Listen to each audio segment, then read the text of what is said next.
Se você me escuta. Você me escuta, Diego? Mara, você que escuta. Nós temos dois intérpretes excelentes, Natália de Campos e Eduardo Simas.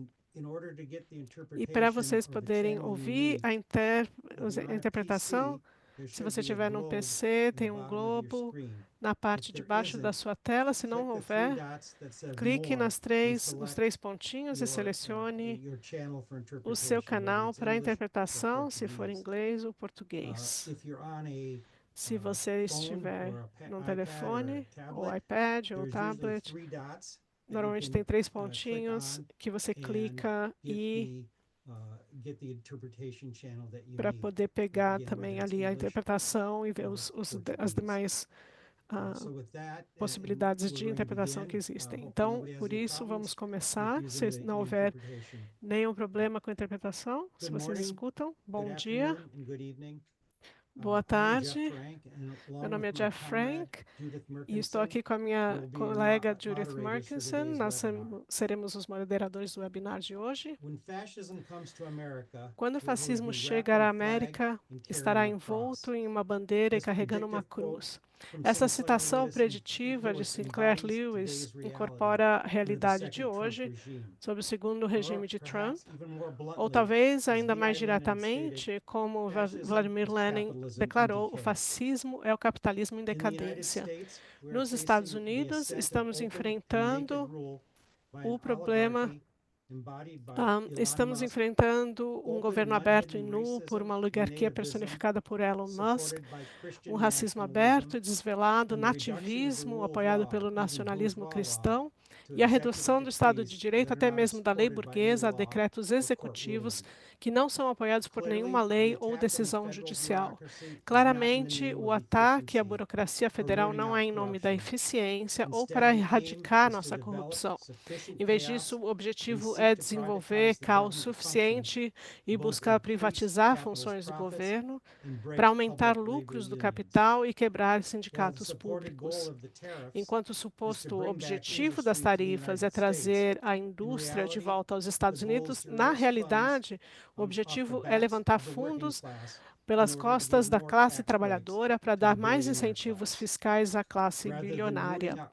Em vez de erradicar a corrupção, o impulso para reduzir quaisquer formas de bem-estar social é forçar a classe trabalhadora, os pobres e possivelmente presos até aceitar empregos com qualquer salário para substituir a força de trabalho dos imigrantes deportados.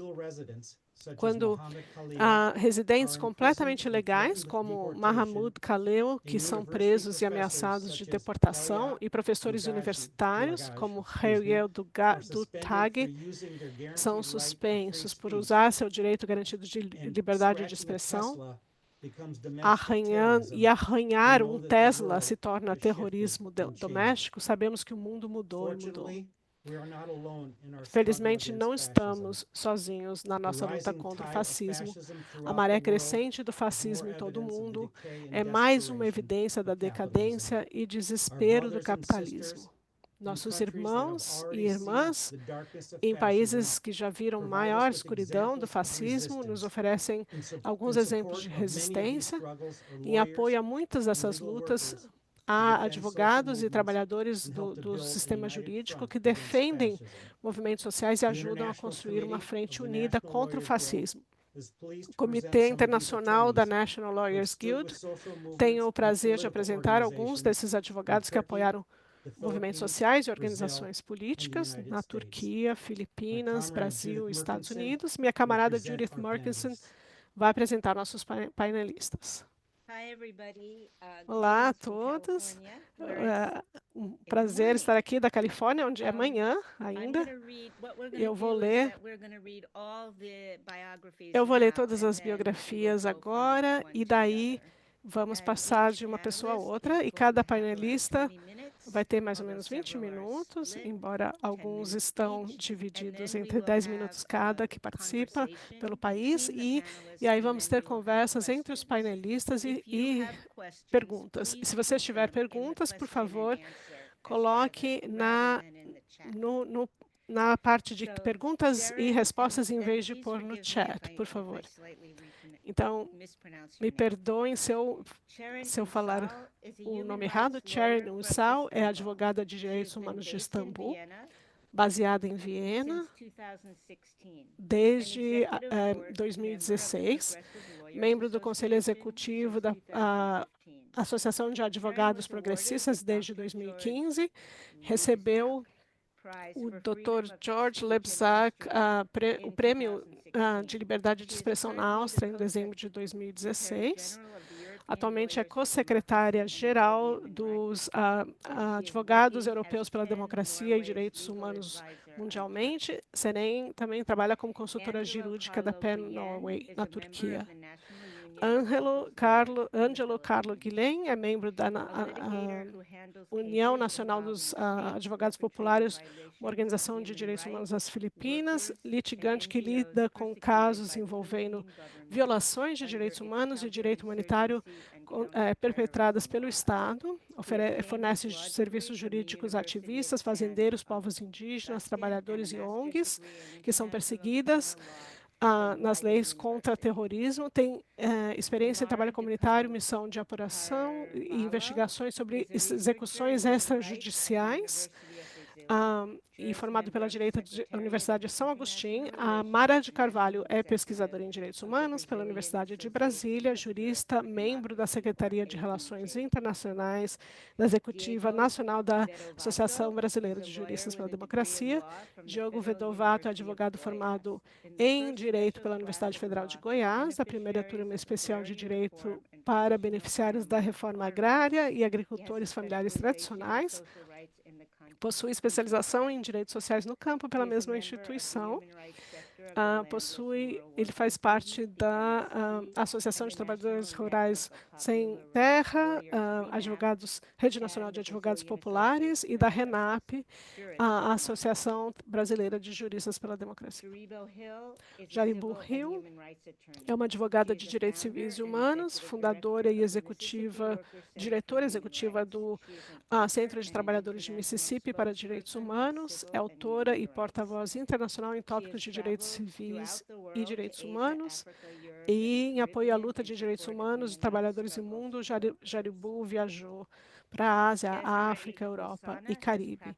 A Desirê, ela tem trabalhado desde 1996 como advogada, começou na IOTA como uma fellow da Sociedade de Ajuda Legal de Nova York, pratica desde 2001 em direitos da família, administrativos e diversas áreas relacionadas. Ela é uma advogada litigante e uma pessoa que acredita que todo mundo tem direito à sua voz ser escutada na corte, e ela tem muita experiência com serviços de proteção de adultos. Ela também é juíza, foi mediadora e trabalha muito em questões de custódia legal. Muito obrigada a todos por essa oportunidade. Eu acho que não é uma coincidência ver algumas faces aqui, rostos que eu conheço. Eu acho que isso também dá algumas ideias de o que significa ser um advogado de direitos de base. Eu sou a Jaren Ussal, eu venho da Turquia, mas infelizmente depois de 2016, do estado de emergência, no país eu tive que sair. Eu estou morando na Europa nesse momento. Ainda sou parte da minha organização local, que é a Associação de Advogados de Progressistas, e ainda estou trabalhando com pessoas na Turquia que ainda estão lutando contra o fascismo, desses direitos, e também com as intensidades. A gente tem vários protestos de massa, muitas pessoas ainda estão presas, porque eu tenho recebido muitas mensagens hoje sobre muitas pessoas que ainda estão sendo presas, como advogados presos, e se eles podem acessar os seus clientes ou não também. Isso pode dar uma ideia das condições na Turquia, e a gente vai voltar a esse tema.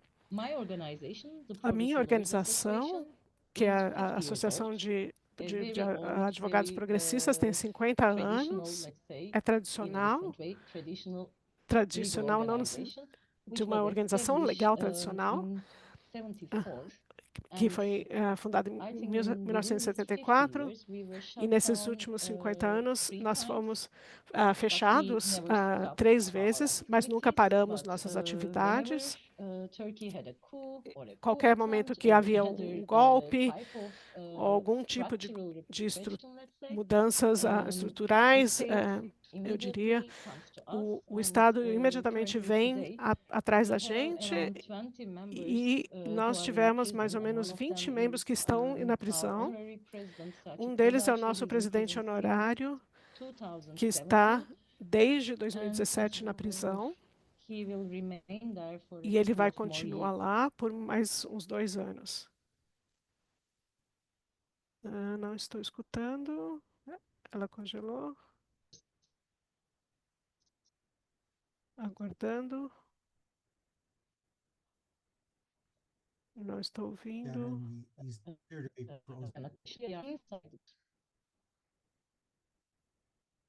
Ela está congelada.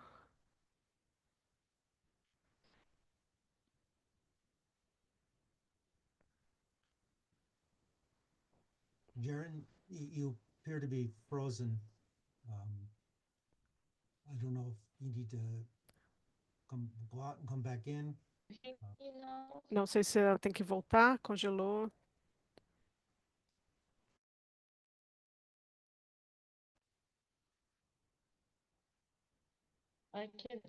Can you hear me?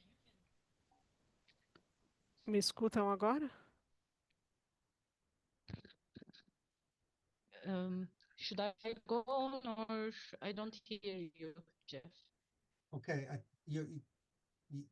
we can hear you now.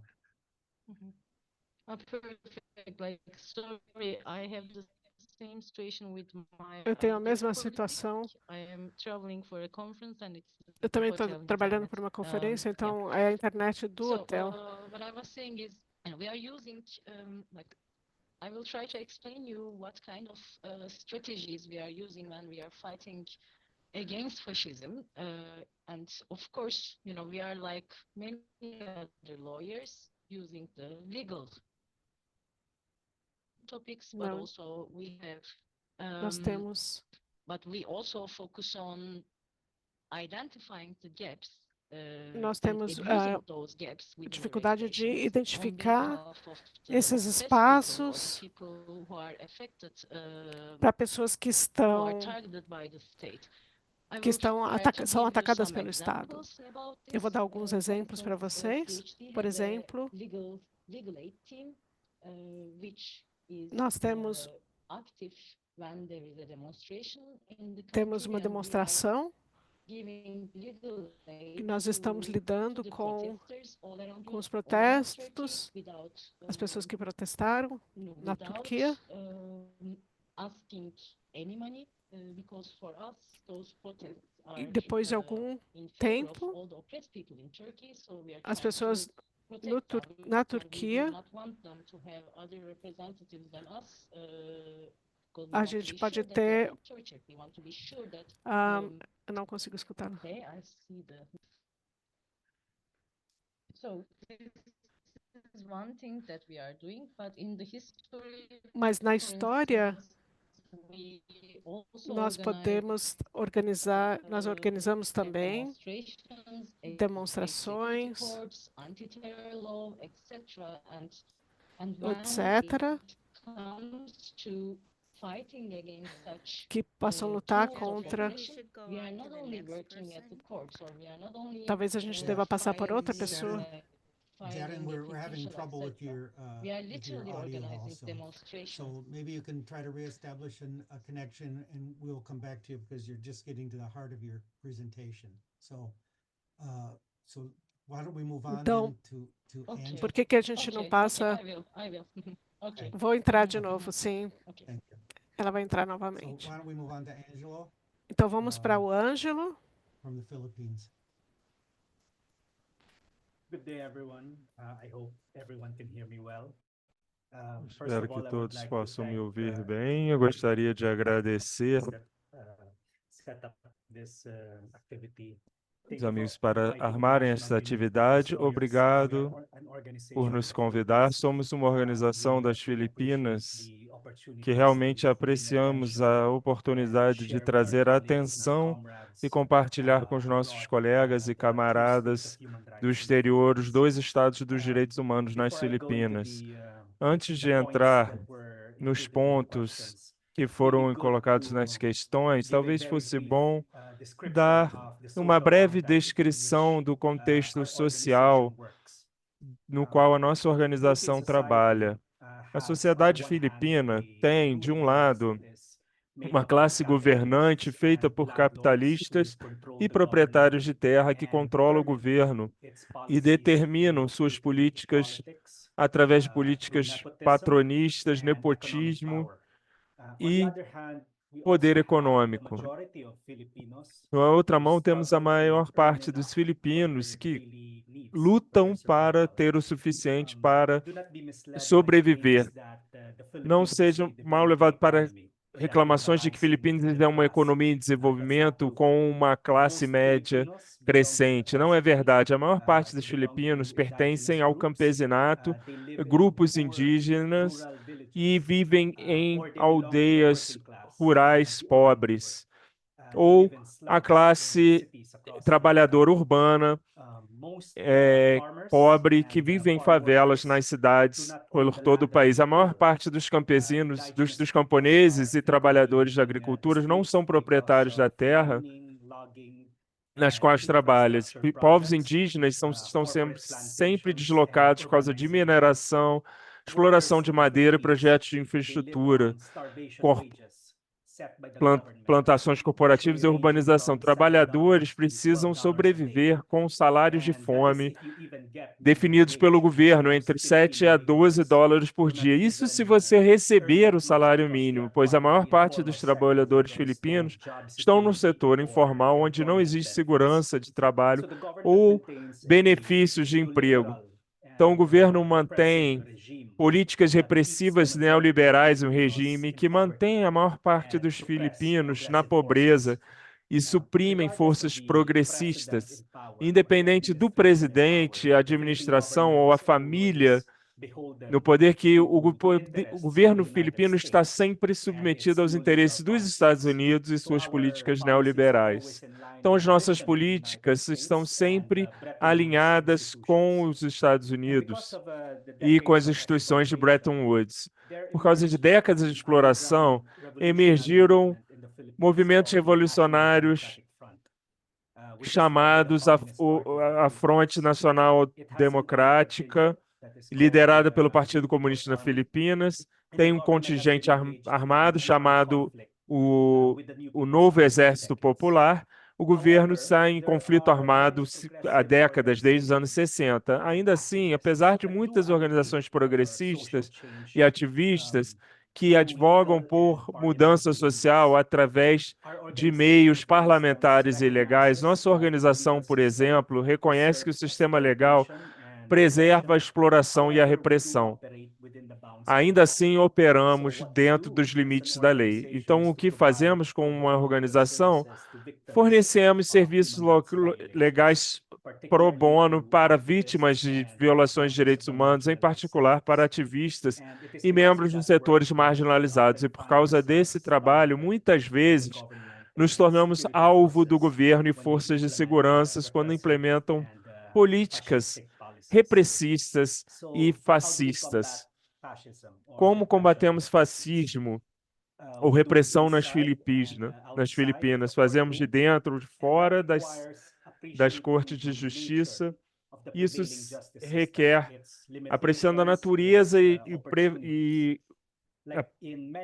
predominância dos sistemas de justiça, suas limitações e oportunidades que oferece. Como em muitos países, o sistema de justiça de Filipinas incorpora ideias liberais, pelo menos no papel, buscam proteger liberdades individuais e sociedade civil do excessos e abusos do governo. Esses ideais são refletidos em estatutos, provisões constitucionais e regras que deveriam garantir direitos básicos e individuais.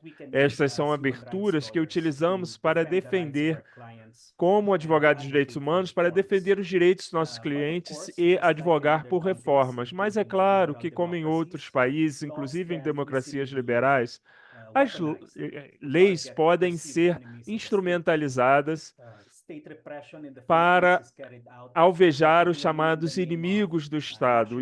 A repressão estatal nas Filipinas é levada a cabo em nome da segurança nacional e paz e ordem. Então, estamos falando sobre leis e políticas que criam o arcabouço legal para ações de contra-insurgência e contra-terrorismo. É o que o governo usa. O governo diz que esses programas são usados contra o movimento revolucionário.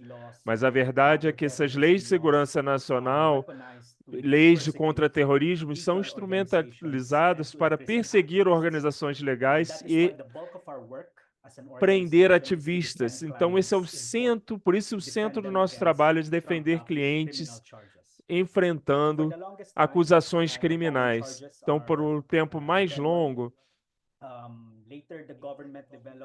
as classes sofrem contra acusações de rebelião. O governo desenvolveu, então, a preferência por comportar casos por possessão ilegal de armas e explosivos. E utiliza isso para prender ativistas. Na Filipinas, tem em torno de 800 presos políticos por causa do seu trabalho político e crenças, mas o governo prefere usar esse tipo de acusações por um número de razões. Primeiro, porque remove o componente político da ofensa e apresenta o acusado como um criminoso comum. Em segundo lugar, é fácil para as forças de segurança de fazer de vasculhar um escritório ou uma casa e plantar provas. Normalmente é uma arma de mão ou uma granada, e aí podem prender os ativistas por posse de armas, por um contrabando. Então, as forças de segurança vêm com essas narrativas falsas e relatórios e testemunhos de perjúrio para justificar a prisão. Outra razão que eles preferem utilizar esses casos é de que, pela lei filipina, esses casos não aceitam fianças, são inafiançáveis. Então, o acusado pode permanecer preso por anos nas prisões filipinas, que em geral estão superlotadas, enquanto esperam o cumprimento da o seu processo. Muitas vezes o processo pode demorar vários anos, inclusive mais de uma década. Nos anos mais recentes, o governo filipino aumentou esses casos de contra-terrorismo para perseguir vários grupos. As leis de financiamento do terrorismo são intencionalmente criadas, o que permite ao Estado acusar, indiciar ativistas, trabalhadores de ajuda humanitária, congelar recursos sem o benefício de aviso. Então, e a maior parte das pessoas e organizações contra quem essas leis são usadas não são rebeldes, mas civis, trabalhadores de ajuda humanitária e de organizações de direitos humanos. De fato, isso para nós, quanto organizações, quando buscamos formas de defender os nossos clientes na corte, utilizando qualquer regras e jurisprudência seja disponível para nós, o Estado desenvolve novas formas mais efetivas de perseguir ativistas. Então, temos que estar sempre com a guarda levantada, temos que pensar adiante, temos que considerar a situação que pode sempre escalar, mesmo após casos de sucesso na corte. Como advogados de direitos humanos, precisamos buscamos apresentar o contexto mais amplo, o contexto social. Buscamos trazer à luz o contexto da aplicação das leis de segurança nacional e contra terrorismo. Buscamos explicar as ações do Estado em instrumentalizar a lei e mirar em grupos específicos de ativistas. É claro que fazendo isso, o nosso programa criminal não está o nosso sistema criminal de justiça não está desenhado para articular temas contextuais, sobretudo de repressão e violência. É difícil litigar injustiças sociais num caso criminal. As cortes são instrumentos do Estado e não aceitam sugestões de que indiciamentos criminais estão sendo utilizados como método de perseguição. É por isso que temos que desenvolver estratégias fora da corte para trazer a advocacy, né, do público em geral e fazer parte de movimentos mais amplos, fazendo avançar nossos objetivos em comum. E isso traz ao segundo e terceiro pontos da discussão, particularmente sobre como participamos em movimentos sociais, como nos envolvemos com organizações populares e desenvolvemos a formação coletivos para combater a repressão estatal. Historicamente, os advogados filipinos sempre tomaram parte em movimentos nacionais por direitos humanos. Quando o nosso país estava baixa ditadura do regime de Ferdinand Marcos, pai do atual presidente, Marcos Júnior, advogados privados defenderam ativistas, rebeldes, dissidentes que estavam sendo perseguidos. Também eram ativos em organizações que contribuíram para a queda desse regime em 1986. Mas depois, muitas dessas organizações de advogados adormeceram. Advogados de direitos humanos entraram em casos de interesse público, mas como firmas individuais cujo envolvimento estava limitado. Em 2007, a União Nacional o Sindicato Nacional de Advogados Populares foi estabelecido, em parte por causa do crescimento das violações de direitos humanos baixo a presidente Glória Arroyo. Por causa disso, também, em parte, vemos a necessidade de consolidar diferentes associações regionais de advogados de direitos humanos para mobilizar baixo uma advocacia em comum, que é uma introdução de reformas genuínas que poderiam responder às males sociais enfrentando os diferentes setores do país. Então, não tínhamos o foco só nos casos individuais, mas dessa vez a organização foi estabelecida para realmente advogar por mudanças fundamentais. E com essa orientação, também reconhecemos a necessidade de nos tornar parte de um movimento mais amplo, que para poder responder às tendências autoritárias do nosso governo. Reconhecemos que advogados, como um segmento ou setor, não poderia alcançar esse objetivo sozinho.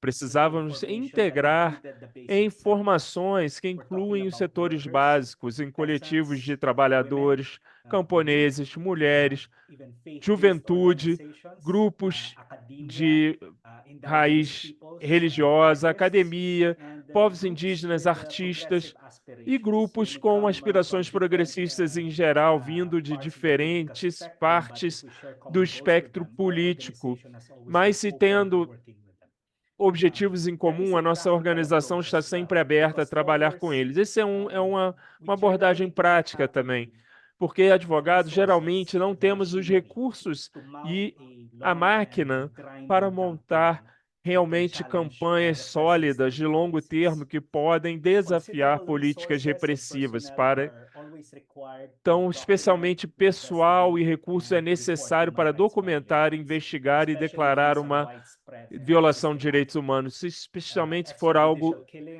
amplo e espalhado, então assassinatos extrajudiciais, prisões arbitrárias, violações de direitos humanos que estão em vários lugares, não só em centros urbanos, mas principalmente em áreas rurais, em regiões montanhosas, onde tem muito poucos jornalistas e ainda menos advogados ou defensores de direitos humanos. Então é importante que essas violações não fiquem sem notícias, sem documentação. Elas destroem a solidariedade das organizações populares, enfraquecem a capacidade de reconhecer de resistir aos abusos do governo, e por essa a razão das ações contra-terroristas nas Filipinas têm alvejado civis e comunidades civis por causa da sua simpatia em direção a dissidentes e grupos. Isso levanta a importância de documentar esses diferentes tipos de violências, não só os assassinatos, mas a incidência anterior, o que acontece antes, o que leva a esses assassinatos. Então, por exemplo, a militarização de comunidades civis, a vigilância, o fichamento de líderes e ativistas dessas comunidades, toques de recolher, restrições ao direito de ir e vir, ao direito à associação e de protesto. Então, essas violações passam desapercebidas, mas são igualmente importantes porque destroem a solidariedade. Então, estamos organizações como Karapatan, que é um monitor de direitos humanos com várias sedes em todo o país. Também temos conexões com organizações menores, locais, de campo de agricultores, trabalhadores e povos indígenas. E, como resultado, podemos expandir nosso monitoramento e das capacidades de monitorar e documentar. Então, isso também nos dá uma vantagem. Temos uma visão melhor e um melhor entendimento da situação de direitos humanos do país inteiro e através das regiões e setores. Nos permite ser abrangentes, profundos e incisivos. E também nós temos conhecimento para nos integrar. Esse conhecimento nos mantém enraizados, nos engajar com diferentes setores sociais. Podemos conduzir missões de campos, visitamos comunidades, sobretudo áreas empobrecidas, afetadas por conflitos, vemos como as pessoas vivem, quais são os seus problemas que eles enfrentam no cotidiano. Para resumir, nos juntamos a movimentos sociais e conduzimos pesquisas sociais. E isso nos tira da nossa zona de conforto, nos tira dos nossos escritórios e nos mantém com os pés no chão, nos mantém previne que a gente se destaque das realidades sociais e das aspirações das comunidades e clientes que servimos.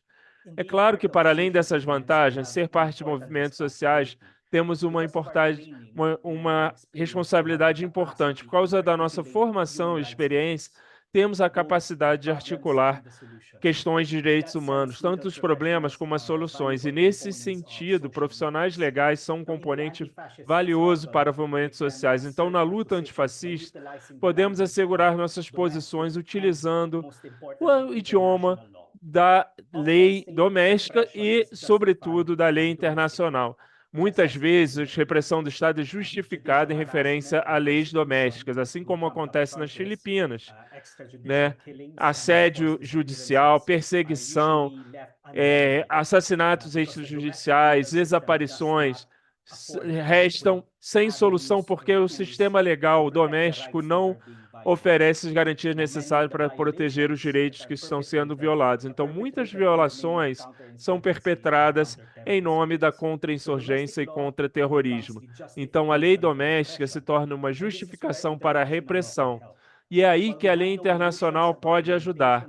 Quando não temos ilusões sobre limitações da lei internacional, tem campos, sobretudo na lei humanitária de direitos humanos, que oferecem padrões pelos quais estados repressivos podem ser responsabilizados e como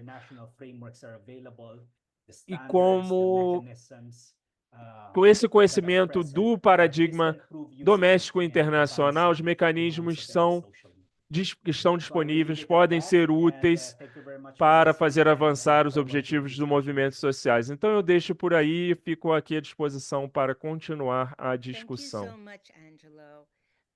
Muito obrigada. Vamos voltar a Sharon. Ela vai deixar o vídeo desligado e aí esperamos que possamos escutá-la agora dessa forma. Sharon, espero que vocês me escutem agora. Sim, sim, está com bom som. Ótimo. Então, desculpa a interrupção.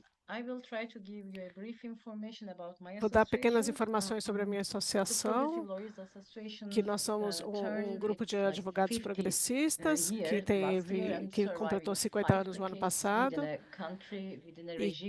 e dentro do regime sobrevivemos essas 5 décadas. É uma longa história de manter a oposição contra a opressão, contra diversas perseguições e sistemas de progressão. Nunca esquecemos a história que testemunhamos na nossa organização, tanto nas nossas vidas quanto histórias profissionais. Porque a CHD foi colocada foi inaugurada por causa de uma resistência contra a gente teve, claro, diversos problemas durante o sistema do regime e muitas pessoas que se chamavam como revolucionários, como estudantes e trabalhadores do campo, então a gente vem desses anos em que eles eram perseguidos. Então, a partir daquele momento que uma pessoa que foi massacrada e a gente apoiou a pessoa, Ed Sever foi uma ativista que foi torturado em 2008 e a gente continuou desde 1974 a fazer esses apoios e aí, claro, quando a gente teve um golpe, a gente foi fechado e denominada uma organização terrorista e foi um período muito negro da história da Turquia. A gente várias prisões estavam cheias de prisões, vários sindicalistas, estudantes e claro que a primeira luta daquele momento começou com a questão das prisões. E os prisioneiros precisavam de apoio e o CHD foi restabelecido para poder apoiar aos diversos prisioneiros e contaram a lutar e negociar em seu benefício, em benefício dos presos e advogar, organizar protestos e organizar petições, etc. E até hoje o CHD é conhecido por causa do seu trabalho com prisioneiros políticos. Então, a gente continuou a fazer as táticas processuais para atrasar julgamentos. É uma grande discussão entre nós em como que nós nos definimos. Progressista é um termo muito limitado, deveríamos dizer de base ou contra os empregadores. Então, muitas vezes a gente teve que pensar em formas alternativas de nos descrever, porque existem diversos significados. Muitos de nós sabíamos que um é melhor ou outro, mas, como eu disse, a nossa história é muito ligada às lutas sociais e temos tentado focar em todos os aspectos do conflito. Estamos trabalhando com os trabalhadores, especialmente representando os trabalhadores que estão trabalhando em minas, porque na Turquia é um grande problema. A gente, vários anos, a gente perde dezenas de mineradores por causa dessas violações. E agora a gente está seguindo pelo menos 5 casos na pro bono na Turquia e apoiando os sobreviventes ou as suas famílias. Então, você talvez pense que isso é só um trabalho legal, mas não é. Eu vou dizer, eu vou, por exemplo, compartilhar um exemplo em que em 2013 a gente teve um outro exemplo e 311 mineradores foram mortos. Então, a gente decidiu ir para uma pequena cidade. Fomos 13 advogados, 30 advogados, e tentamos entender a situação. E foi muito difícil de observar, muito difícil estar lá. E toda vez que a gente foi lá, a gente percebeu que o Estado estava tentando manipular as famílias dos mineradores que tinham sido mortos e fazer com que eles assinassem documentos, ou seja, que os documentos, eles não tinham e que eles não tinham nenhuma reclamação e que não queriam nenhum tipo de compensação. Aí a gente percebeu que a gente tinha que fazer uma intervenção e fizemos uma chamada geral para outros advogados na Turquia para explicar a situação e começamos a organizar alguns eventos e algumas outras em todas as cidades para informar as famílias e explicar os seus direitos. E o segundo dia, nós quase morremos lá, porque, claro, o Estado não queria que a gente estivesse lá fazendo isso, onde nós estávamos ficando, numa casa de hospedagem, fomos circundados cercados por fascistas locais, que muitas pessoas da comunidade vieram nos defender e nos salvar. Então, sobre essa questão da antipropaganda na cidade não estava funcionando. Então, a gente percebeu que não era tão simples, enquanto a gente organizava, por exemplo, uma conferência de imprensa, uma coletiva, isso aconteceu também, e a gente começou a ser os advogados de pelo menos 100 famílias após esse evento. Pro bono, temos trabalhado com eles há 10 anos, pelo menos 2 vezes por mês a gente vai, agora são praticamente nossas famílias. Então, um ano depois, houve uma operação policial que nos fez alguns dos advogados foram presos e todas essas famílias fizeram vídeos e eles foram nossos advogados. Enquanto a gente tenta estabelecer isso na Turquia, esse é um dos exemplos. A gente teve um levante em 2013, por exemplo, a gente organizou toda a ajuda legal, a gente representou 3.000 pessoas pro bono e as pessoas estavam gravando nos seus telefones dizendo, sem os nossos nomes, apenas havia só o nome da organização, porque se alguma coisa acontecesse, se eles encontrassem com os policiais, a única organização que eles podiam confiar era a CHD. Então, a questão é como nós estamos fazendo isso. A gente tem regras muito estritas.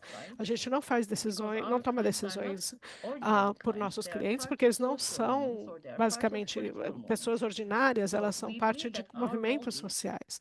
Então a gente acredita que o nosso papel é formular os pedidos e traduzir dentro das palavras do judicial quais são as suas demandas. Porque a gente acredita que, infelizmente, isso seja, infelizmente, um resultado de que os advogados podem. Então, muitos advogados acham que são arrogantes, que sabem tudo, e a gente tenta mudar isso, porque a gente acredita que isso não seja verdade. A gente sabe que sabemos tanto quanto os clientes, e podemos aprender deles, e podemos usar nossos conhecimentos acadêmicos, eu diria, em favor das lutas sociais. E é o que nós temos feito. A gente tem tentado fazer isso bem conhecido pelo público, porque senão a gente acredita que as lutas sociais não podem se desenvolver, porque infelizmente a lei sempre tem limites. E se você fica dentro do círculo, se você segue a lei o tempo todo, você sabe que haverá um fim da luta, etc. Então, o que a gente tenta fazer é identificar os buracos, os espaços vazios, usar eles E aí colocar o nosso conhecimento a serviço do povo. Em um caso, por exemplo, a gente pode ser só o advogado na corte, num tribunal. Em outro, a gente pode ser aquele que está na frente das barricadas, lutando nas ruas. Em 2012, por exemplo, por um ano, o Estado proibiu uma demonstrações numa cidade principal, numa rua principal que era muito significativa para os movimentos e era uma determinação que ninguém podia ir lá e a gente decidiu que a gente tinha que fazer alguma coisa e claro que a gente fez petições à corte, nada ajudou. E aí nós imprimimos algumas petições que era com o direito de Assembleia Geral, de reunião, e começamos a andar nas ruas. Claro que a polícia tentou atacar, tentou nos parar, mas éramos centenas de advogados e depois disso aquela rua novamente se tornou uma rua principal de protestos por anos. Então é um outro jeito de ser advogado que nós acreditamos. E que acreditamos também que ninguém pode defender os direitos das pessoas se apenas focam nos tribunais, porque os tribunais também são instituições políticas, mecanismos políticos, e se você não pode encontrar outros meios de apoiar as demandas do povo, os resultados não serão necessariamente positivos, e temos muitos exemplos disso. Um outro ponto é que se houver a chance, digamos, do movimento ou dos casos criminais de identificar a fala política durante o julgamento, porque isso também depende do cliente que nós temos, é muito importante para a gente identificar isso e também tentamos focar em diferentes assuntos e questões que a gente tem na Turquia. A gente está trabalhando com o povo curdo, com os sindicatos, com as mulheres feministas, de movimentos feministas, porque, infelizmente, 4 mulheres são mortas cada dia. Infelizmente, os direitos humanos são limitados. Os direitos dos povos do povo curdo não é reconhecido. A gente tem tortura todos os dias, restrições na liberdade de expressão. Os jovens não têm oportunidade de organizar manifestações, então a gente percebe que tem que estar em toda parte.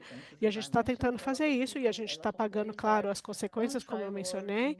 Vários advogados estão em prisão ou no tribunal sendo julgados nesse momento, mas nós ainda podemos ser bem ativos. Temos mais ou menos 500 membros em toda a Turquia e estamos trabalhando com diferentes capítulos e braços da organização e migração, gênero, de direitos trabalhistas, educação política, e temos 3 a cada ano. E se os sindicatos ou tem outras organizações que nos peçam a fazer algo mais, algumas são chamadas de suspeitos usuais, suspeitos mais comuns, que é para treinar ativistas e explicar a eles como eles devem agir, se houver uma busca na casa deles, se eles forem presos, se houver algum tipo de... nós chamamos isso de suspeito usual. E temos também um treinamento bem simples para trabalhadores que se chama, que claro é sobre direitos trabalhistas, mas eu diria que é um treinamento muito criativo, porque trabalha com uma brincadeira e um jogo, né, que mostra quando todo o processo até o trabalhador ser demitido. E aí a gente mostra coisas muito práticas do que fazer, em que fase da acusação e tudo, que são as questões práticas que eles têm com as quais eles têm que lidar. Então, a gente tem um outro tipo de de treinamento para trabalhadores, que pode ser considerado treinamento político, de certa forma, de que é como organizar, como se organizar, como que porque a lei sindical é muito problemática na Turquia, então a gente explica como começar um sindicato, quais são os riscos, etc. E nesses treinamentos, a gente sempre está enfatizando ou explicando, e eu quero terminar com isso também, para dizer que a lei não é algo estável, é sempre política também, e sempre tem algumas lacunas, e não vai sair de cada ato vai ter as suas necessidades, de acordo com as condições políticas. Eu lembro de um grupo de trabalhadores que nós estávamos representando que ocuparam uma fábrica, e vocês sabem que em muitos países é um crime ocupar uma fábrica. E aí, quando nos chamaram, quando pediram nossa opinião, nós dissemos, sim, é um crime, de acordo com a lei criminal, mas não pense nisso. Se você vai fazer isso, todos juntos, nenhum tribunal vai ter a chance, vai ter a possibilidade, vai ter ousar criminalizá-los. Eles não vão sentenciar vocês. Porque essa é a essência da lei, porque é a essência da lei ou do judiciário na Turquia, eu diria.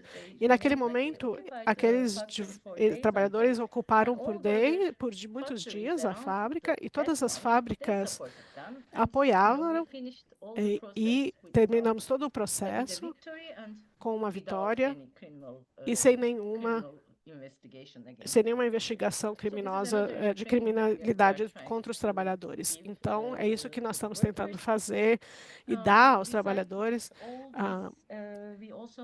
E, além disso, a gente tem capítulos de estudantes, porque a gente acredita que as organizações de estudantes são muito significativas, e com eles a gente tem subcomissões que trabalham contra a transformação neoliberal das profissões, dos direitos limitados,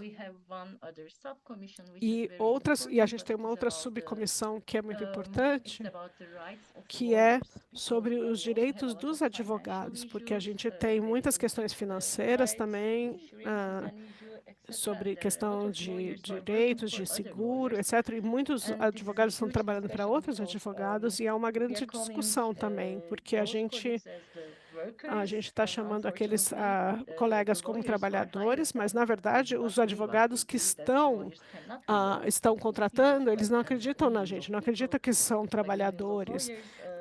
Os milhões de advogados do mundo acham que também são advogados. São trabalhadores para outros, e nós estamos tentando organizá-los também pelos seus direitos. Eu acho que isso é só um pequeno resumo para a sua informação, porque na semana passada, por exemplo, na Associação de Istambul, um conselho foi dispensado por um caso no tribunal, falando de que como nós estávamos trabalhando e como que as operações militares estavam funcionando, e por causa disso eles foram acusados de fazerem propaganda terrorista, e depois da audiência eles se organizaram um grande protesto. E foi muito importante para as pessoas, porque as pessoas viram que centenas de advogados lutaram contra a polícia e entraram na principal praça de Istambul, que era proibida para muitas pessoas por anos, infelizmente. Então, para terminar, eu gostaria de dizer que a gente está trabalhando com muitas organizações internacionais, porque a gente acredita que sem solidariedade internacional, sem se juntar, é quase impossível de ganhar essa luta, mas se a gente pode se juntar, nós podemos aprender uns dos outros, acreditamos que podemos mudar essa cena, esse cenário. Muito obrigada e desculpa por todas essas questões técnicas. Muito obrigada, Chair. Agora vamos para o Brasil.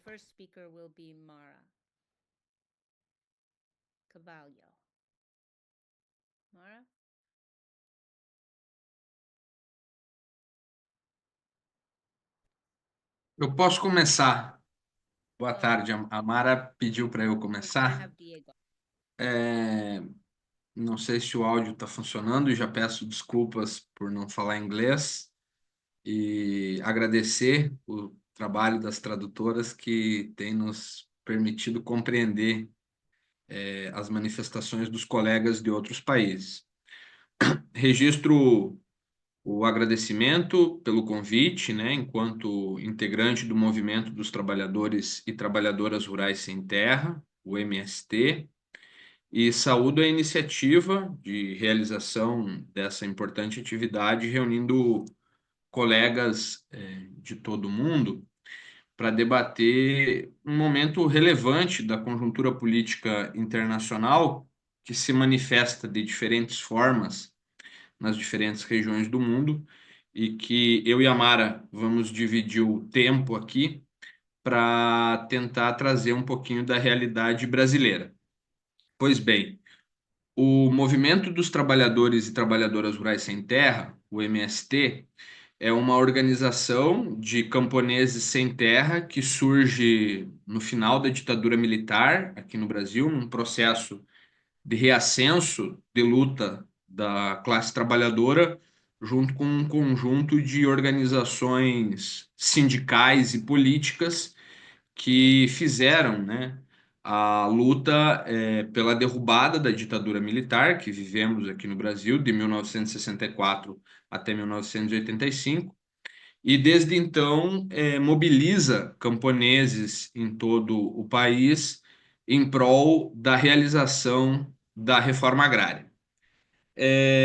Pontuei aqui 3 questões que me parecem bastante relevantes para fazermos um diagnóstico do avanço e também das ações de resistência frente à extrema-direita aqui no Brasil.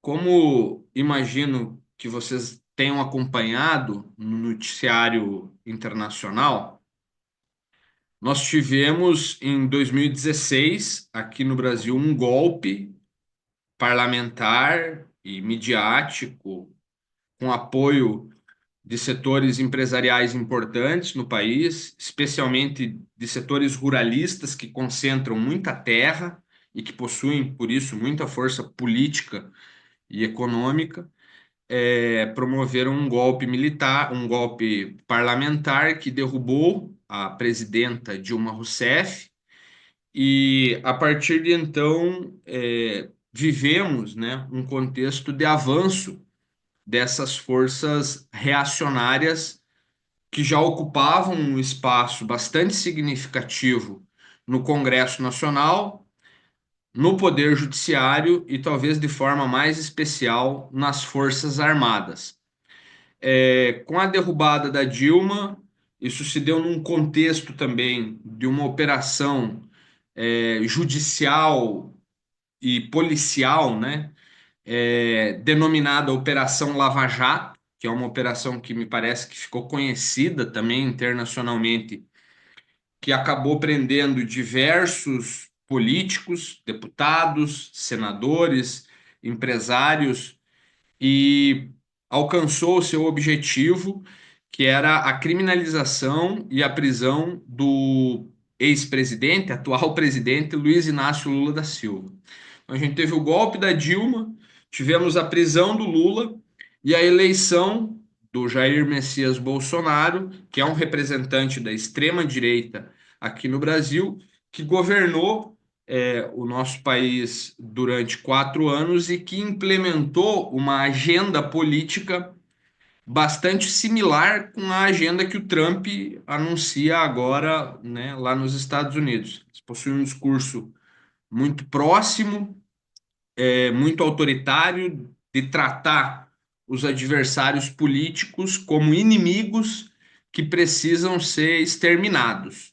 Então, o Movimento Sem Terra, de forma especial, foi tratado, né, durante esse período como um inimigo a ser combatido. Respondemos diversos processos em diferentes instâncias num país gigante como o Brasil, mas eu gostaria de destacar, especialmente do ponto de vista das ações de resistência, porque isso me parece que importa muito, além de fazermos o diagnóstico sobre o método que a extrema-direita, que esse movimento neofascista utiliza para atacar direitos, são as ações de resistência. Nesse período, combinando ações de luta social e política, como uma vigília que se instaurou na frente da prisão, do cárcere onde Lula estava, assim como diversas marchas, atos políticos, comícios, articulando essa dimensão de luta social, de mobilização popular nas ruas e nas redes com ações institucionais de defesa, né, processual nas diferentes instâncias e de promoção, inclusive, de ações que visavam restringir ou limitar as ações ilegais, inconstitucionais que o presidente da República, Bolsonaro, promovia. Em alguma medida, conseguimos alcançar a vitória. Num período de tempo muito curto no Brasil, a gente viveu essa reviravolta do Lula sair da prisão e se tornar, né, vitorioso nas últimas eleições presidenciais, diante de uma mobilização gigantesca do aparato institucional, principalmente militar, para tentar evitar que a esquerda vencesse as eleições e voltasse a governar o Brasil. Já nesse período em que o Lula foi declarado, né, elegível e depois venceu as eleições, quando houve a diplomação dele, especificamente, o movimento bolsonarista, né, que a gente chama aqui no Brasil essa extrema-direita, estava promovendo acampamentos na frente de quartéis militares, pedindo que os militares fizessem uma intervenção militar, que fechassem, especialmente o Supremo Tribunal Federal, que vinha tomando várias decisões contra o Poder Executivo e, né, passasse a impor um regime ainda mais duro. De forma marcante em nosso país foi o dia 8 de janeiro de 2023, 8 dias após o presidente tomar posse, né, e alterar os ministérios e começar o seu governo. Houve a tentativa de um golpe clássico no país, acho que também puderam acompanhar pelo noticiário internacional, milhares de pessoas, com a conivência da polícia, com o apoio da alta cúpula militar, promoveram uma quebradeira em Brasília, invadindo fisicamente a sede do Supremo Tribunal Federal, o Congresso Nacional Brasileiro, o Palácio do Planalto, que é a sede do governo do Poder Executivo, e reivindicando isso, né, que o Lula renunciasse, que os militares tomassem o poder. Posteriormente, investigações da Polícia Federal desvendaram que havia um comando articulado desse grupo, com a anuência do ex-presidente Jair Bolsonaro, né, que tinha um planejamento muito específico, inclusive com atos de execução iniciados de assassinato do presidente da República eleito, do vice-presidente e do presidente do Tribunal Superior Eleitoral, que é uma espécie de figura, né, símbolo, que tomou muitas decisões contrárias a esse avanço do fascismo. Então, já caminhando para o final da minha contribuição, nós vivemos hoje no Brasil um momento muito importante de reivindicar a responsabilização e a punição dessas pessoas que promoveram essas ações golpistas.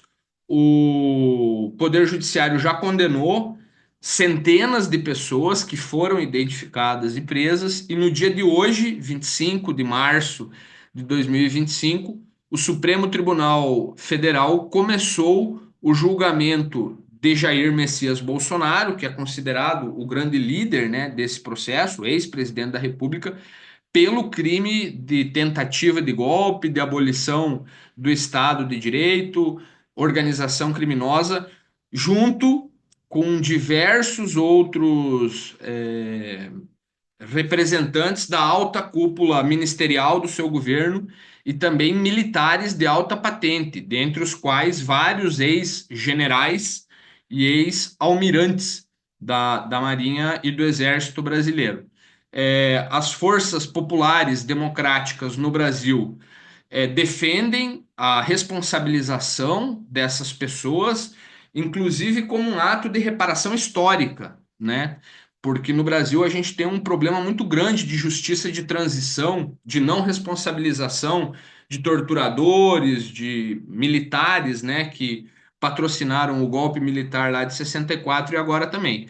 A extrema-direita, de forma bastante agressiva, defende uma anistia para todas essas pessoas, inclusive para suas lideranças, e, e combina, né, esse tensionamento dos espaços institucionais, do limite da lei, com a disputa das narrativas em redes.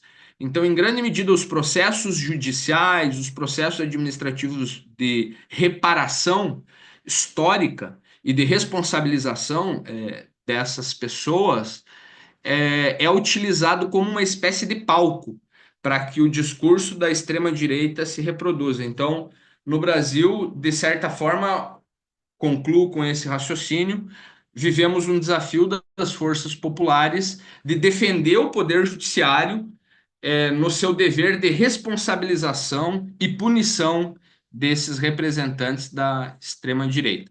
Eu agradeço a oportunidade de participar, passo a palavra para a Mara. Obrigada, Diego. Agradeço também a possibilidade de participar desse espaço, saudar os companheiros e companheiras e todo o trabalho muito aguerrido que realizam em seus países. O Diego já trouxe um pouco do nosso panorama, né, no Brasil e como que a gente segue nessa resistência popular hoje, também na interlocução com a defesa da democracia. Mas pensando um pouco do nosso lugar, né, tanto eu como o Diego somos formados na primeira turma de Direito para beneficiários da reforma agrária.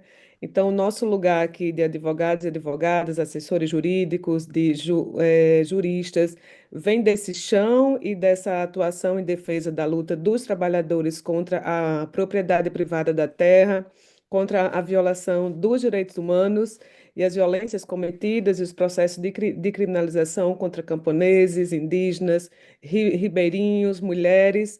Então, nosso chão, né, também vem desse lugar de luta, mas também de atuar, né, em defesa desses povos na mediação com o sistema de justiça. E o MST, assim como a Via Campesina, tem tido um papel muito importante na história da advocacia popular no Brasil, considerando que tem feito esses enfrentamentos, mas em diálogo e com a possibilidade de criação de redes para que possa também atuar enquanto advogados e advogadas, mas uma ação mais sinérgica, pensando também em outras pautas e agregando advogados também de outros estados, que o nosso Brasil é muito grande, e também de outras demandas, mas que tem essa ligação direta com a defesa da luta dos povos. Então, essa tem sido uma primeira característica da advocacia popular no Brasil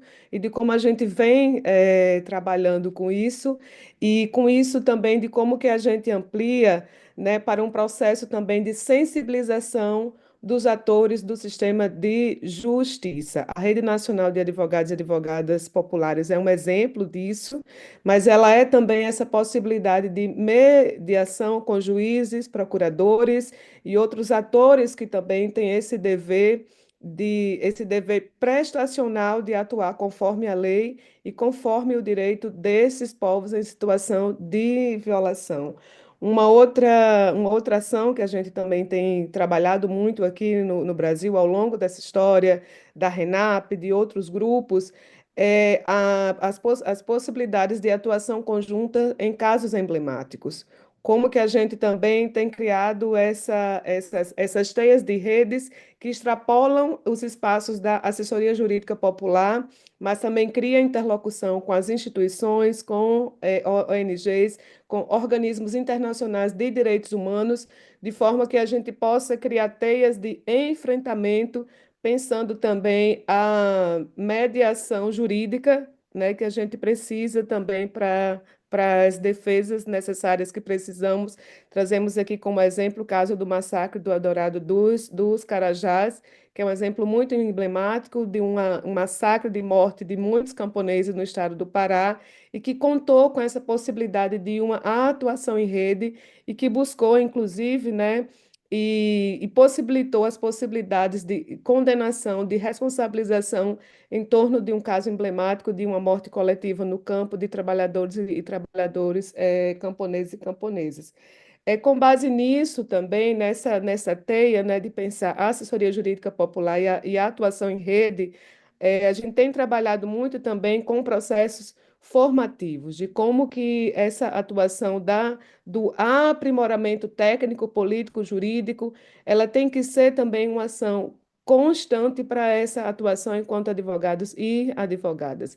Não só pensando a parte técnica, política, mas também criando teias e relações com universidades públicas para a formação, inclusive, de advogados e advogadas indígenas, quilombolas, campesinos e campesinos que possam atuar como operadores jurídicos a partir dessa realidade. Então, temos essa experiência aqui no Brasil e que tem sido algo muito importante e relevante, que é de como que a gente também cria quadros dessas comunidades, tira pessoas desse lugar de violações para também trabalharem como operadores jurídicos e defenderem as suas comunidades. E dentro dessa teia, pensar também a problematização não só de uma atuação individual, pensando os tribunais, mas também criando uma agenda de conformação e problematização sobre a própria atuação do sistema de justiça, né? Que aqui no Brasil ele é de uma elite branca e de homens, e de como que a gente também, nesse lugar de atuar enquanto advogados e advogadas, também tem seguido o caminho também de problematização, de democratização e acesso à justiça. Nessa conformação e nesse caminho de uma agenda, né, que se conforma dentro dessas redes, mas também de uma agenda maior, né, de pensar também essa atuação do sistema de justiça, que vem, então, a criação da Associação de Juristas pela Democracia, né, da qual eu faço parte aqui, represento, que vem muito também desse lugar, desse contexto que o Diego trouxe, e da necessidade também de congregar carreiras jurídicas em defesa de uma pauta maior, que é a defesa do Estado Democrático de Direito, da democracia e, mais que isso, do interesse, né, dos povos que resistem, e de uma agenda também, né, em conformação com a luta dos movimentos sociais do campo e da cidade.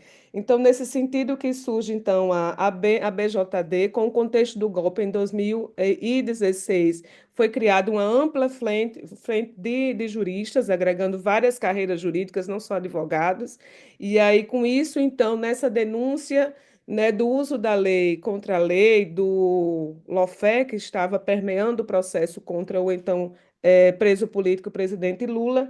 Então, em 2018, se consolida a BJD como um espaço, né, que agrega juristas que de 6 carreiras jurídicas, incluindo inclusive professores e estudantes, para que com isso tenha assim, uma agenda contínua de defesa da democracia, de denúncias de tentativas de golpe contra o fascismo, mas não só, de uma agenda de possibilidade de democratização do sistema de justiça alinhados aos interesses dos povos do campo, da cidade e numa sinergia direta com a agenda das frentes populares de luta que hoje existem no Brasil. Então, essa é um pouco do nosso caminhar aqui no Brasil. Temos tantos outros elementos e exemplos, e super agradecemos esse espaço, né, com as experiências também de Filipinas,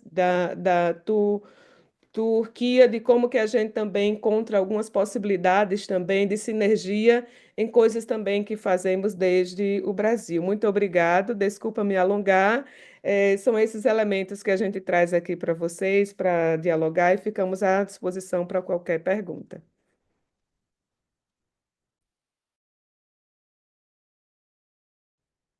Thank you so much, Muito obrigada, Mara and Diego. Mara e I'm Diego. not sure, Eu não Desiree, sei, Desiree which one of e you wants to Jaribu, go qual first? de vocês vai falar But primeiro? take it away.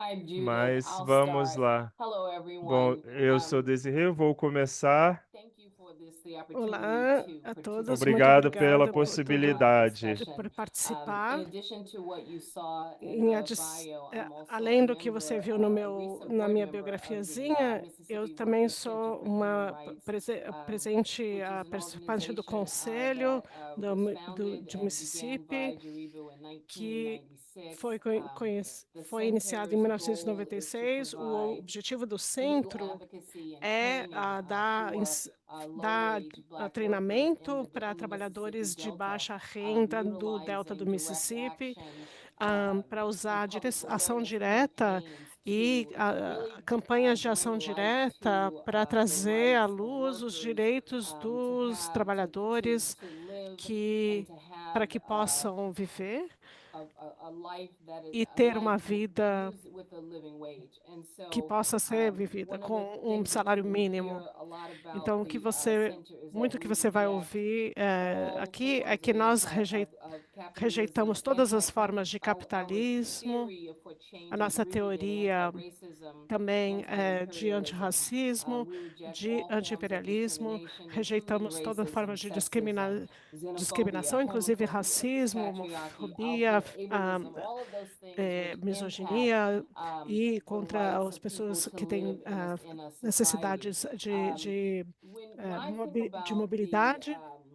Então, o que nós what the pensamos impact no impacto of grassroots que lawyers, what our movimento de role base de is to use advogados the law tem, to eu acho que nós effectuate acreditamos change, que irrespective precisamos usar a lei para fazer where that mudanças, change is, to make independente de onde life essa better mudança for esteja, para those who don't fazer a have the vida privilege of, melhor of para being an aqueles que não advocate, têm o of being a privilégio de legal serem os advocate. seus próprios I think advogados, seus that, próprios it is a advogados privilege legais. to have the E eu ability acho to que é um represent privilégio termos a the rights habilidade de representar os direitos individuals de and indivíduos e organizations organizações to make this para world what it que should façam be esse and papel, o que se deva not only ser, what we e wish it to não be. apenas o que nós I think it's queiramos que also seja. important to have Acho que é effective importante grassroots também que lawyers to tenhamos effective advogados advocacy efetivos de strategies, and those base para que tenham strategies should estratégias de include advocacia, de incidência, e que incluam, as a estratégias global, incluam domestic as well as de uma international forma campaign. doméstica, I think, global, mas também but de campanhas particularly given what we internacionais. have happening here in the Particularmente o que United nós States temos acontecendo currently, agora nos Estados I think Unidos,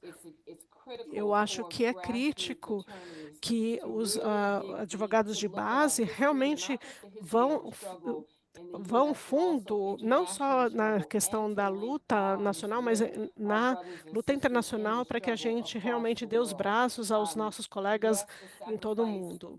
Sim, that existe individuals make, sacrifício que os particularly those indivíduos who are fazem, particularmente aqueles incarcerated que and estão who nas prisões, encarcerados, e que são subjugados pelo governo. É claro que é incrível, é muito forte isso, mas a gente ainda tem a oportunidade de usar o nosso intelecto para um bem melhor, maior. E acredito que isso seja muito importante, que o foco seja isso agora, que a gente continue a abraçar maiores sinergias, talvez, se vocês quiserem, sobre os ataques que estão vindo contra instituições públicas, para que se enderece também, obviamente, pessoas, ataques que estão havendo sobre grandes leis, inclusive, porque nós estamos indivíduos que querem manter a estrutura de poder para eles mesmos e depende de advogados dependente de advogados de base para que nós usamos alguém de vocês usou a palavra instrumentalização do processo e eu acho que a gente vê isso acontecendo internacionalmente, mas também nacionalmente, que pessoas que estão usando os processos legais para para prejudicar processos dos movimentos. E eu acho que nós, como os advogados de base, temos que expandir para fora da nossa zona de conforto em relação à lei que praticamos. Então, eu estou, por exemplo, aumentando para poder apoiar advogados de imigração, porque eu acho que é importante que tenha pessoas que não só entendam a lei, mas também ajudem as pessoas que estão enfrentando deportação.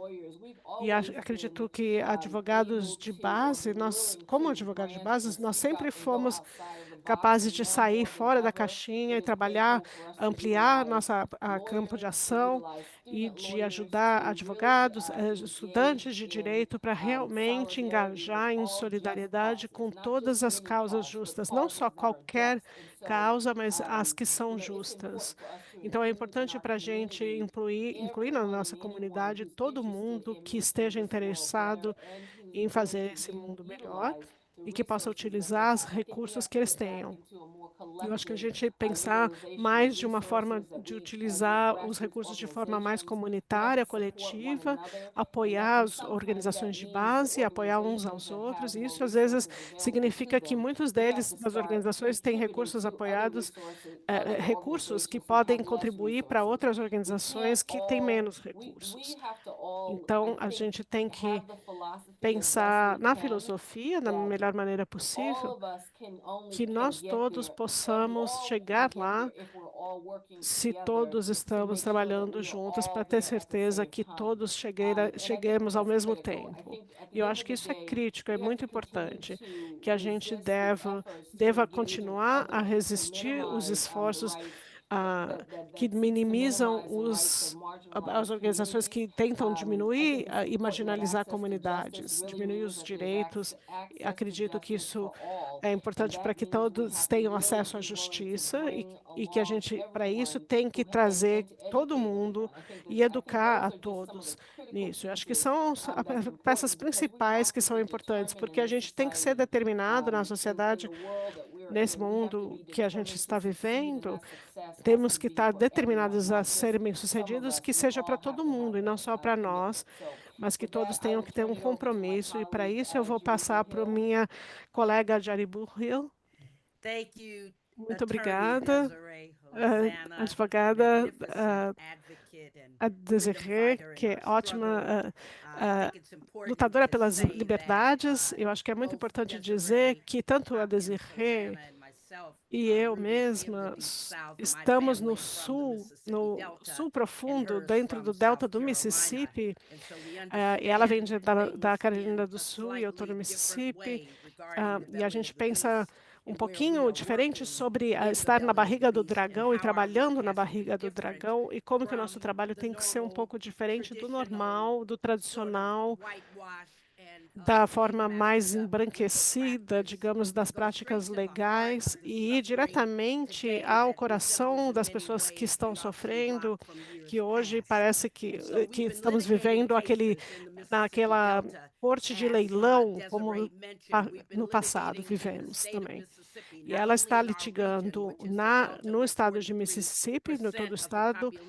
Nós temos 43% de população que está empobrecida. A gente está litigando em todo o estado e fazendo parcerias com as pessoas que estão sofrendo, que não têm posses, para endereçar formas atuais de terror, onde nós, por exemplo, processamos o maior empregador do governo, que é quase uma entidade do governo, que é a base do porto, onde diversos trabalhadores tinham as bandeiras da confederação racistas nos seus trabalhos, e nós fomos lá e temos muito orgulho de representar muitos dos trabalhadores negros que estavam lá nessas tentativas de linchamentos, isolamento que estão acontecendo no século XXI.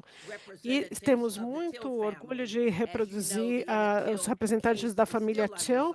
Se vocês sabem que o caso do Emmett Till, que foi linchado, que não foi resolvido até hoje, e que a pessoa que foi o criminoso, que linchou ele até a morte, foi permitido escapar, agora ele já morreu, mas como vocês podem ver no estado de Mississippi, aquele caso é um exemplo sobre o qual nós estamos fincados, sobre o qual crescemos. E estamos sempre do lado do oprimido no curso dos últimos anos, trabalhando bem estritamente pela advocacia, organização. A gente acredita que é um tipo de advocacia focada no cliente, e a gente pensa que um dos meus ancestrais, o Lumumba, que nos trouxe que é um descendente do ativista Lumumba e que fez com que a gente viesse e realmente fosse defender as pessoas que estavam na prisão no estado de Mississippi. E então, aqui nesse estado, nós representamos 5.000 negros afro-americanos e que foram vítimas, como eu disse, de tentativas de linchamentos no trabalho ou de designação de trabalhos da era Jim Crow. Então, nós vimos esses tipos de trabalhadores sendo discriminados, segregados dentro das fábricas, e a gente viu a resistência contra esses predadores, e eu gostaria de falar um pouco dos nomes dessas pessoas para que a gente tenha historicamente uma ideia bem clara do que a gente está fazendo agora. Então, a gente tem visto diversas pessoas cometendo crimes sobre a questão racial, sobre a questão da cor, e a gente defende as famílias ou membros das famílias de vítimas que sofrem com a cor. Também a gente vê que a gente está vivendo um estado policial em que o fascismo está crescendo, e porque a gente acredita na dialética, que às vezes está no lado mais na beira, às vezes está mais prominente, às vezes menos, o fascismo sempre esteve presente. Então, traficar pessoas para construir o império, claro que é uma das características do fascismo, que é um roubo dos seres humanos, da humanidade, como, por exemplo, os resistentes. A gente defendeu de porto-riquenhos, de pessoas que lutaram contra a inteligência americana, os Panteras Negras, a República da Nova África. A gente trabalha com a Conferência dos Advogados Negros, e a gente acredita que esse tipo de advocacia é o tipo que a gente precisa agora. Uma que não fale de reformas, mas que de fato dê voz às pessoas, aos gritos das pessoas que sofrem, a coragem das pessoas que estão sofrendo. Porque muitas vezes, por causa de privilégio de classe e nossa habilidade, a gente A gente tenta como pequenos vacilar, a gente acaba vacilando como pequenos burgueses, quando na verdade as massas dizem não, continuem seguindo, continuem, como por exemplo com os boicotes, muitas pessoas falam, eles não estão organizados, eles não estão fazendo como Martin Luther King fazia, mas eles continuam nos pressionando para que a gente está atingindo as vitórias, como, por exemplo, no Walmart, em diversos outros campos de trabalho. Então, a gente está tentando vencer o movimento de nós cobramos o genocídio, nós acusamos de genocídio, quando a gente fala da Palestina, e como vários movimentos, como os dois partidos, na verdade, foram responsáveis pelo bombardeamento e pela matança das crianças. Então, a gente também, dessa forma, a gente tenta ir contra os sistemas de Jim Crow, para que as nossas crianças não fiquem nesse mundo de opressão e para que eles possam, e que eles são empurrados normalmente para esses campos onde eles não podem ser bem-sucedidos. E outros países, como Namíbia, Líbia, de outras lutas de liberação, à medida que a gente aprende mais sobre a nossa liberação, sobre a nossa história de liberação, a gente luta aqui na barriga do dragão para que a gente não possa.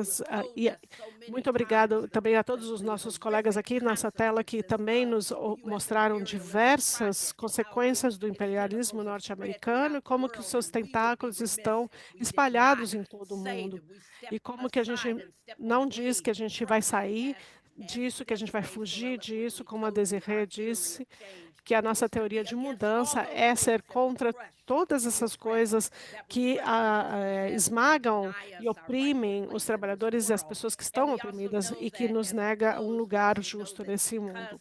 Então, a gente acredita que porque nós somos, como somos estudantes de Amílcar Cabral, que falava que a gente deve pensar que nós devemos cometer suicídio de classe, para saber que os advogados não vão ser aqueles que vão fazer a revolução, mas que a gente tem que ouvir a voz do nosso povo, aprender deles e deixá-los que nos liderem.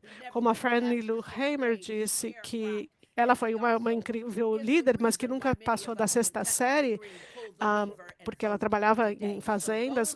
Ela também nos ensinou que a gente deveria ser resistente, e são esses que nós honramos e agradecemos por vocês trazerem essa plataforma para que a gente tenha não só outras oportunidades para compartilhar nossas perspectivas, mas para validar e confrontar as lutas que existem contra todas as forças que existem, não só para ser no sentido de otimista, mas para ser contínua resistência daquelas forças de opressão que tentam nos derrubar. Nós vamos estar aqui, sempre nós acreditamos que o homem laranja não está nos controlando, não está ditando o que nós somos, continuamos resistindo. E aqui, por exemplo, 43% da população que nós representamos que tem pobreza de língua, pobreza de recursos, vamos ter certeza que eles não fiquem tão traumatizados ou que nós fiquemos tão traumatizados a ponto de não poder chutar os traseiros deles, como nós dizemos aqui. Então, fazendo aqui eu sei que a Desirê tem trabalhando muito para os seus nossos amigos e colegas indígenas. Ela entende como que as pessoas que foram tratadas da mesma forma que o nosso povo foi tratado, ela entende. Então, muito obrigada por nos dar essas plataformas e essa maneira de poder compartilhar os nossos pensamentos em solidariedade com todos e tudo que pudermos fazer para trazer à frente as suas lutas, nós vamos estar com vocês ali. Então, muito obrigada. Muito obrigado. Eu gostaria de agradecer a todos os panelistas por sua incrível apresentação, que estão acontecendo em todo o mundo contra o fascismo, como existe nas suas diversas formas. Então, eu vou tentar consolidar algumas das perguntas que foram feitas aqui e talvez abrir para os panelistas para poder fazer alguma interação com essas perguntas. Eu vou apresentar as perguntas e aí deixo vocês fazerem como quiserem a discussão entre vocês para nosso benefício aqui de assistir. Tem um trabalho sobre o trabalho, uma pergunta sobre o trabalho dos advogados em combinar a sua ideologia, que costuma ser tão conservadora, e ainda poder defender os seus clientes. Também é uma outra pergunta, é como nas Filipinas o Duterte foi trazido na justiça e agora o Bolsonaro está sendo trazido para ser julgado. E em outros lugares, como na Turquia e nos Estados Unidos, aqueles que continuam fomentando a opressão, formas de genocídio, não estão sendo levados ao julgamento. Eu gostaria de perguntar também de alguns tipos de conselhos que os nossos colegas internacionais e as nossas irmãs aqui também nos Estados Unidos fazem para quais são as importantes lições que vocês aprenderam em lutar contra essas forças. Talvez a gente não tenha muito mais para poder discutir, mas eu gostaria de abrir, tem algumas outras perguntas. E então, sobre questões que nós estamos aqui enfrentando aqui nos Estados Unidos, mas que outras pessoas em outras partes do mundo também estão enfrentando. Muito obrigada.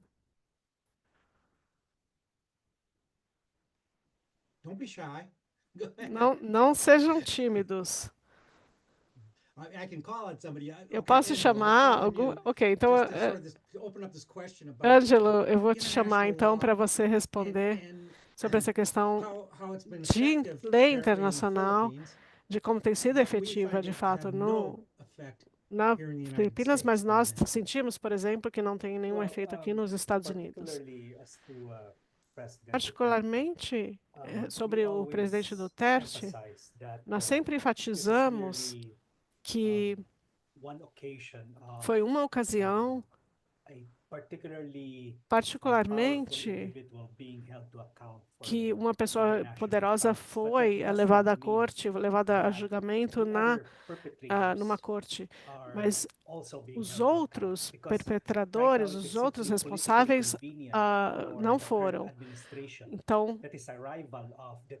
Então, é uma das questões que aconteceu após o Duterte, de facilitar que ele se rendesse e a perseguição perante a Corte Internacional, mas o progresso naquele caso representa uma abertura para milhares de familiares que foram vitimizadas na guerra às drogas e mostra algum progresso no sentido dos esforços que foram feitos pelas organizações de direitos humanos nas Filipinas. No entanto, nós gostaríamos de enfatizar que tem um caminho muito longo a perseguir antes de dizer que a lei internacional está funcionando em relação a violações de direitos humanos. Temos que lembrar, por exemplo, como a natureza da lei e como nós tentamos aplicá-la, considerando as diferentes ideologias. Eu, pessoalmente, acredito, e acredito que muitos dos nossos colegas aqui também acreditem, que a funcionalidade da lei pode ser estendida para atingir nossos objetivos. Mas o principal é preservar o status quo, o que significa que é manter o sistema de exploração. Nós podemos ter algumas vitórias de vez em quando, mas o objetivo é sempre fazer mudanças fundamentais. E nesse sentido, a gente ainda tem um caminho muito longo para perseguir, para chegar nesse caminho. Eu também gostaria de mostrar alguns exemplos.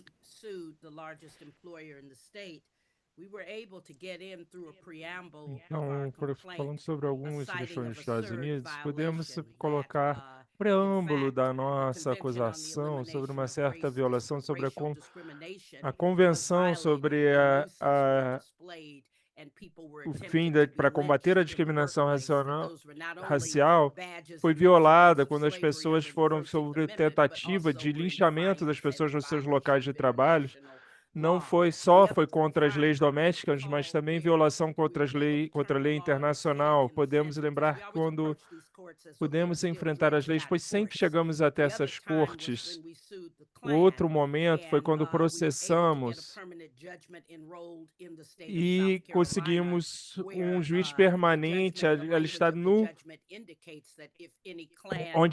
na Carolina do Sul, ou com a pessoa do clã, homem, mulher, havia atacado uma pessoa negra e era um membro dos Cavaleiros Brancos do Ku Klux Klan, poderia ser processado a toda a extensão da lei, levando a prisão, multas. Foram 2 vezes quando sentimos que podíamos usar a lei de uma forma que normalmente não seria pensada para usar assim, mas como o Ângelo falou, é verdade, essas leis, obviamente, não foram leis estabelecidas para proteger o nosso povo e precisamos muitas vezes pisar fora dessas leis para poder fazer isso. Só queria acrescentar algo. Eu acho que isso realmente é muito legal falar disso junto com tais colegas, pois não precisamos nos repetir. Mas está claro que na Turquia, quando consideramos a própria lei, não temos essa. Eu não acredito que existe uma independência, mas deveria haver algum critério, e nunca temos. As nossas cortes sempre estamos trabalhando como um instrumento do Estado contra o povo curdo, contra o povo armênio, contra os pobres, contra os povos trabalhadores.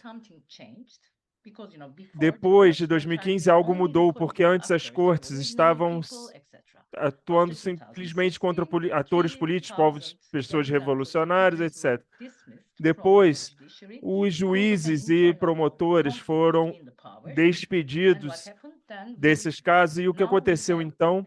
Nós temos agora juízes e promotores que têm medo das consequências de de ter uma decisão independente. Então, estão sempre a favor do Estado. E quando eu digo pessoas comuns, qualquer pessoa que não tem um caso que possa ser ligado a qualquer situação política também estão sofrendo. Porque não temos nada, não temos nenhuma garantia. Em termos de lei internacional, sabemos que a Turquia é parte do sistema europeu, então nós somos parte da Convenção Europeia de Direitos Humanos. E estamos usando muito a Corte Europeia, mas, de novo, a discussão que estamos fazendo sobre o sistema doméstico também vale para o sistema internacional. A Corte de Direitos Humanos é uma instituição muito política. E um exemplo muito simples, depois de 2016, fomos à Corte para acadêmicos que foram despedidos de cargos públicos por terem assinado uma petição. Então, levamos o caso à Corte e a Corte disse que teríamos que exaurir as instâncias domésticas, mas no momento não havia instâncias domésticas. E se referiam a questões futuras que precisavam negociar com o país, mas não estavam funcionando nesse momento. Então, essas cortes internacionais também são mecanismos assim, precisamos estar muito conscientes disso. Finalmente, amanhã vai ter uma conferência de imprensa em Bruxelas, porque alguns meses atrás, em fevereiro, organizamos um tribunal contra a Turquia, considerando os crimes da Turquia contra a humanidade e crimes de agressão na Síria contra o povo de Moshavá e de outro lugar. Então, amanhã sairá o veredito.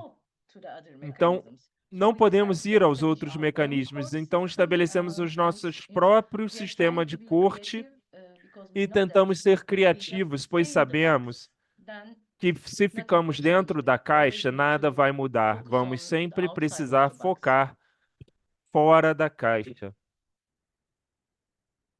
Mara, Diego, would you like to weigh in, please? Mara, Diego, por favor, vocês querem falar? Sim, podemos, sobre a pergunta, né, dos caminhos da responsabilização. Esse é um debate que nós temos feito no Brasil, né, que tem sido um debate constante com a denúncia dos crimes praticados durante o período militar.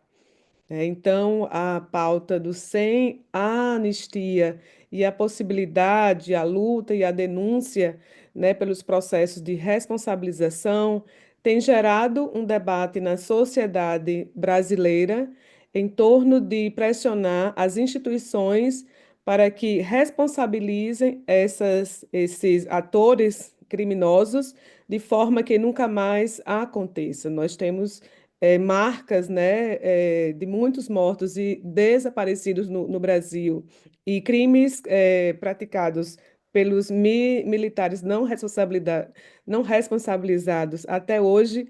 Então, isso também tem criado uma agenda importante também de cobrança das instituições por essa responsabilização.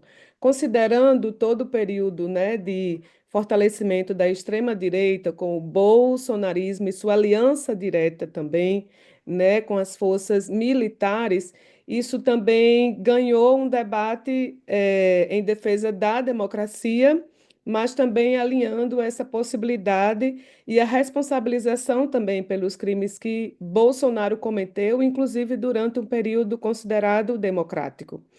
Então, os atos de 8 de janeiro, eles vieram também num momento de retomada democrática, né, com a posse do então presidente Luiz Inácio da Silva, e também uma retomada de funcionamento das instituições dentro da legalidade, o que não estava ocorrendo durante o governo anterior, liderado pelo Jair Messias Bolsonaro.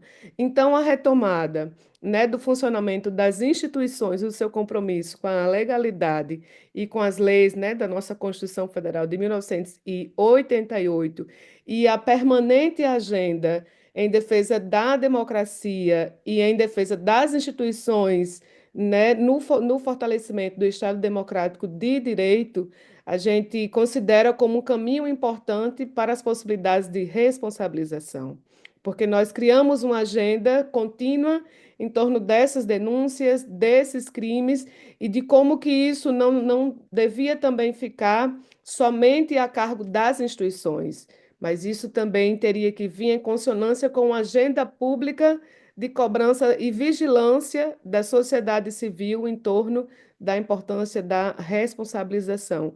Então, essa, inclusive, é uma agenda que nós tocamos nesse momento de denúncia, de visibilização e de incidência, inclusive, considerando que as instituições, por si só, né, não teriam essa tamanha força de responsabilização se não houvesse também uma cobrança social e uma agenda da sociedade civil pautando e pressionando as instituições para atuar conforme as leis e a devida responsabilização nessa dívida histórica que nós temos no Brasil com os crimes cometidos, né, por autoridades, por militares não responsabilizados até os dias atuais. Então, essa é uma agenda que nós temos tocado e é dessa forma que a gente vê a possibilidade de responsabilização, dentre tantas outras, considerando também o importante relatório feito pela Polícia Federal no Brasil, com todos os elementos, que nós também demos publicidade para que as pessoas, a sociedade, também tivesse acesso o que consta nesse relatório, os crimes, então, cometidos pelo Jair Messias Bolsonaro, por outros militares e outros atores que estavam, então, participando dessa tentativa de golpe e desses atos criminosos de 8 de janeiro no Brasil.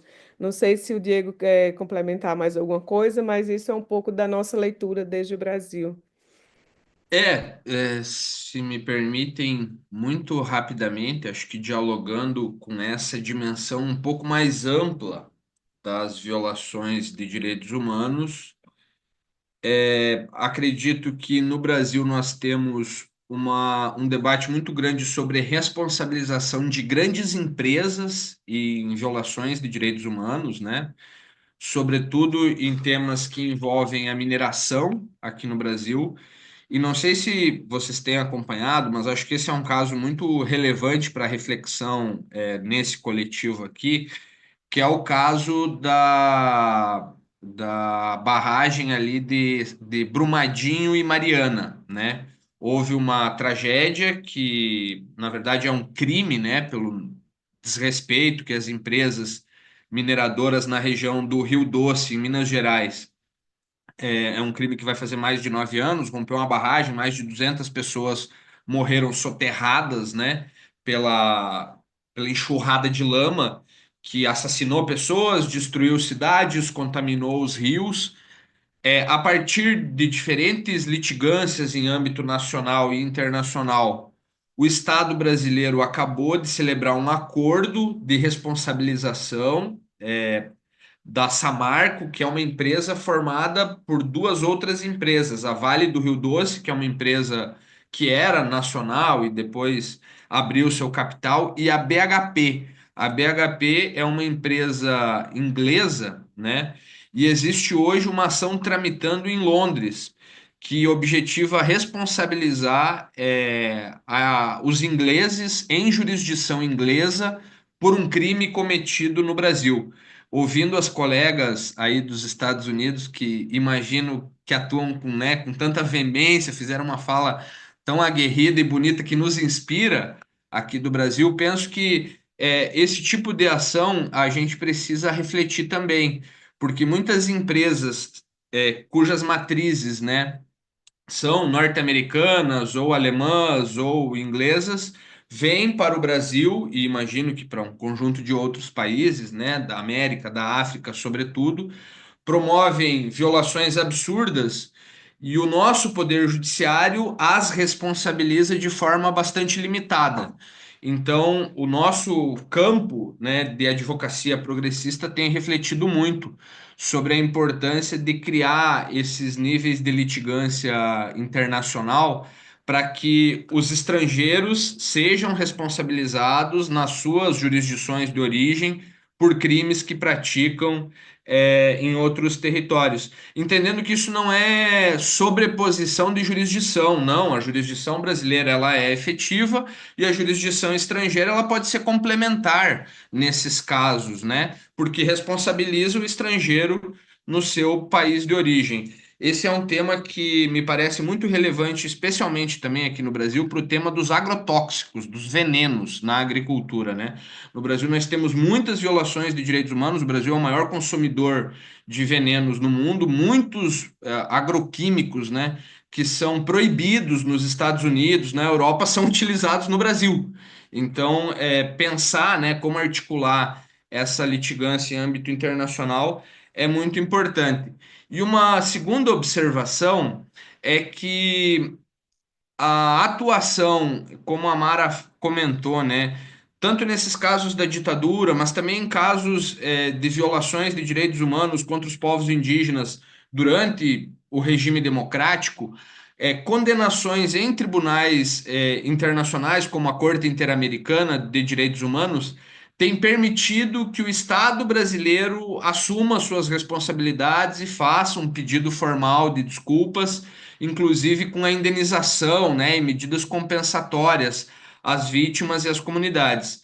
Nos últimos anos, a gente obteve várias vitórias em âmbito internacional, especialmente de populações quilombolas, populações indígenas, como a base de Alcântara, por exemplo, não sei se né, é um caso que chama atenção, mas é um nome importante, que tem uma base norte-americana, e na verdade é uma base para emissão de satélites, né? No estado do Maranhão, que houve uma recente decisão da Corte Interamericana e que o Estado brasileiro pediu desculpa para a comunidade, indenizou, né? Desenvolveu ações de reparação. Tem agora um recente caso que saiu na rede, né? No noticiário brasileiro, aqui na imprensa brasileira ontem, que foi o reconhecimento do povo Avá-Guarani, da Itaipu, que a Itaipu é uma das maiores, é a maior hidrelétrica do Brasil, ela é binacional, né? É do Brasil e do Paraguai, então houve o reconhecimento com a indenização, com uma demarcação de uma parte do território desse povo e uma tentativa de realocação, né, dessas famílias em outros lugares. Então, acho que isso até dialoga em alguma medida com uma das perguntas que era sobre o trabalho da advocacia e como financiar, né, esse tipo de advocacia, que é uma advocacia militante. Acho que essas ações que objetivam a reparação civil e pecuniária financeira das empresas e das instituições e também das pessoas, né, que promovem violações de direitos humanos. I'm sorry, but we have to end now. Thank you so much. Ok.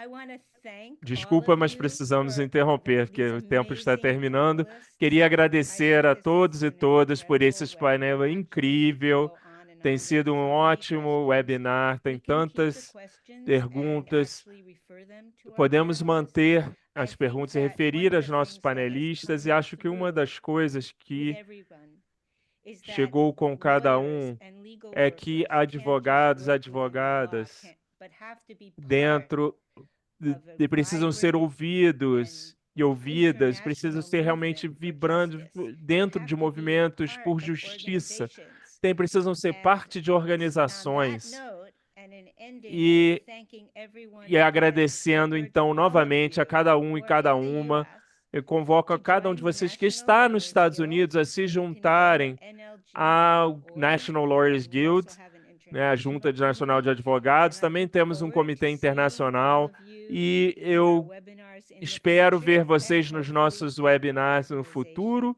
Thank you e again nas so nossas much, organizações. and Muito obrigada novamente. conclude it. One more E point. esse webinar, This has been então, está recorded. encerrado. Let Só people mais um know how ponto they can access the recording, para deixar que as because pessoas it's, saberem que podem in ter acesso à Brazil, gravação. you can pick the Portuguese language selection. Se vocês selecionarem, então, português, And hopefully this will nossos help us colegas, not only to stir esperamos greater, que isso poderá não só amongst ourselves, but also criar to, internacionalismo entre nós, mas também pensar sobre como podemos, como advogados e trabalhadores do sistema legal, proteger os movimentos sociais da melhor forma possível. that's it. Então, muito obrigado a todos e Thank you. todas. Bye. E obrigado.